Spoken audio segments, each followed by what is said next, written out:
What's up, YouTube? It's Matthew, Matt, Soup 145, whatever you know me by. Back with another video. It's been a couple of months. I've just been busy with Roblox development and other things IRL. But yeah, I'm back. Today we'll be going over something called mesh deformation or skin meshes. It'll be a little quick video just showing you guys how it works, what it is, and how to do it. So let's go ahead and get started. Right now what you're seeing is basically it being explained on the Deform page. I will have this link in the description, but basically I'll just read over, get to the important parts. So skin meshes, short and simple. Right side, you see how the joints, basically they're disconnected pretty much. They're separate joints. With skin meshes, this new update that's still in beta, I think, but close to releasing, you can utilize it right now, but it's in beta. With skin meshes, which is on the left side, you can use just one model, one mesh part, and basically animate and manipulate it how you see fit without having to break up multiple parts and like joints and etc. But yeah, I will have this link in the description. You can read over it. I'm gonna show you a better example. I was playing around with it. Here I have a little wheel, nothing too crazy.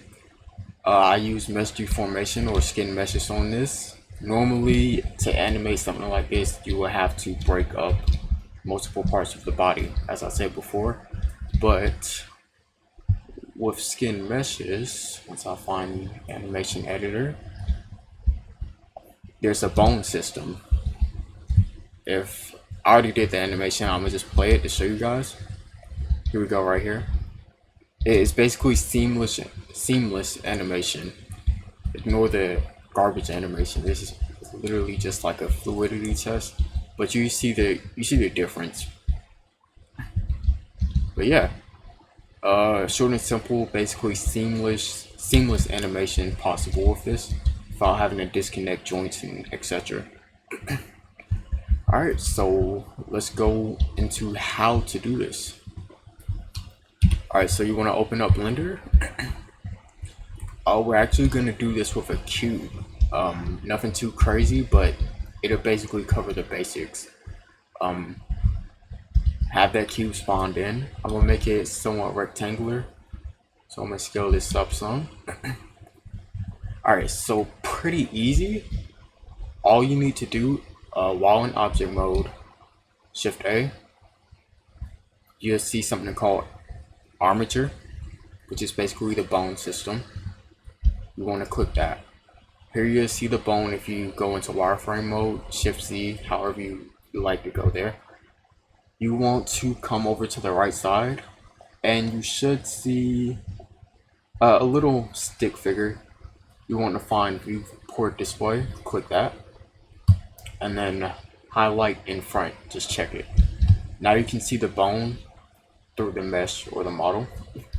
I'm gonna go back to the front of it. You can play around with this. It's basically just changing the shape of how this looks. I always like to keep it either stick or oxo or whatever that says, but I just keep it as default. You just want to make sure you have in front checked. Alright, so once you have that done, you have one bone. What you want to do is make more bones so you have more joints to bend to mesh your model. So you want to go into edit mode, make sure you have the bone highlighted. So in edit mode with the bone system, pretty similar to a mesh, you can subdivide.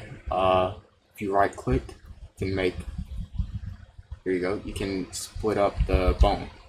Well, you can also extrude. So what I'm going to do is extrude here, and then I'm going to bring this to the top, and then just line that up at the bottom. So pretty simple. Just to recap of what I just did, I clicked the bone, the top or the bottom, just the ball, and then press E to extrude and just move it up or however you please. Alright, so now that I have 2 bones, I'm going to go ahead and subdivide. And then once I do that for the top, I'm going to do the same thing for the bottom. So in total right now, I have a total of 4 bones for this one cube. I'm not going to get too advanced with it, so I'm going to leave it at 4 bones just to show how this works. Once you have your bones placed, you want to go into object mode back again. You want to click the mesh or the model.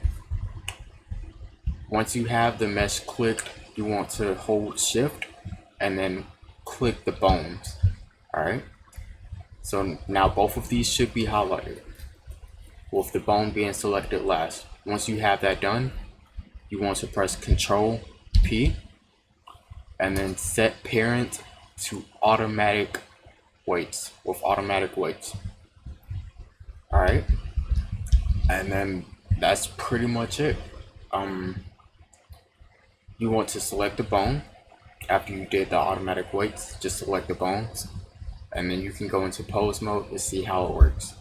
So let's say I were to move, let's just say I rotate it. I rotate this bone, and you see that the mesh follows. Now, it's not really going to do anything right now because there's no geometry at all with this cube. So what I'm going to do is actually back out. Okay. So basically I'm back at the cube before we parented it with automatic weights. You want to make sure you have like some geometry here. So I'm gonna add some loop cuts. Say that's good right there. Added about 2, 4, I added 5. Alright, we're gonna go ahead and parent that again. So select the mesh and then the bones, Control P with automatic weights. There we go. And then we can go into pose mode. And then you see, if I were to rotate a bone, basically the whole mesh, it's flexible now. It's seamless. You know, you can manipulate the mesh as you see fit.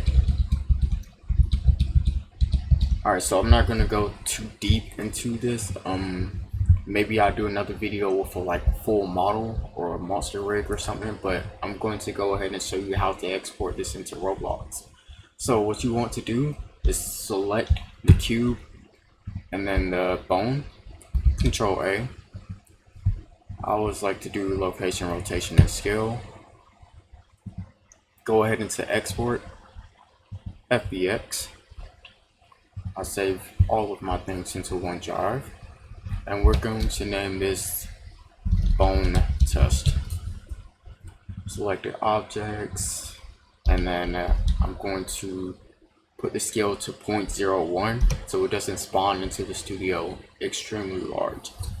Alright, once we have all that done, we can go ahead and export FBX. Now we can go into studio. For this to work, you do need to have the better settings enabled, better features. All you have to do is click file. You should see better features near the bottom. Click it, and then there's a whole bunch of better features you can enable or disable. Just scroll down some, and you should see SkinnedMeshes right here. You want to check this one right here.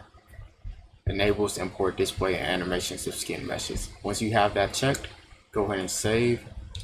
I believe once you do that, it'll have to restart studio. I'm unsure, but just make sure it's checked. Depending on what happens, just come back. But once you have that done, you will go to avatar importer. We're going to do a custom. This is a custom rig. We're going to find our file. It's called bone test, and it's gonna load in. And here is our model. I'm going to scale this up some so it's visible, and I'm gonna move it over some. Also gonna change the color, just so you guys can. It's just so it can stand out for you guys. Yeah, once you have that done, Next, you can do animation editor. Oh, what I like to do is actually go to the model tab and then constraint details. And then basically what that does is show you the joints. You see those blue balls? Because the model is pretty large, but it's there. Like the bone here, if I were to move this, you see? I'm gonna disable it so you guys can see it, but example there. Alright, but as far as animating goes, all you will have to do once you have the model imported, you will go into the animation editor. You will click the model. I'll just name this test. Create. And then here you have it. Once you name it, you want to do add a new animation track and then add all bones. You see add all down here. Click that and then you can select all your bones. So right now, the way the Roblox has it, you have to select the bones like from the animation editor. You can't click and select. So you might want to name your bones, which you can do on the right side. So here's the model right here. You can name them under the mesh part. All your bones are listed here. But just to show you guys an example how the animation works, add all bones. Once again, it's going to be a lot of playing. Once you have the bone selected, you will have to use the move tool. But as you can see, it works. Select another bone. Maybe make a little wiggly thing. I'm not sure. Just playing around with it.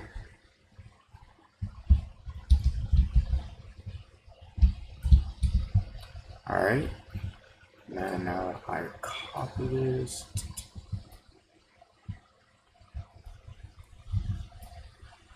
I really hate this animation editor. I don't use it. I use the old one, so.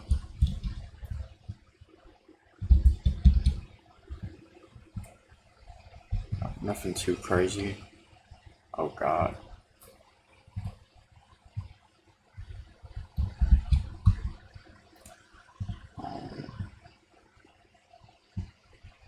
And then what we can do is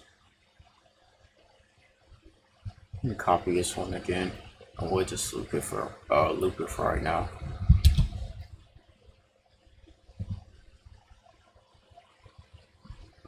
Action, and then loop.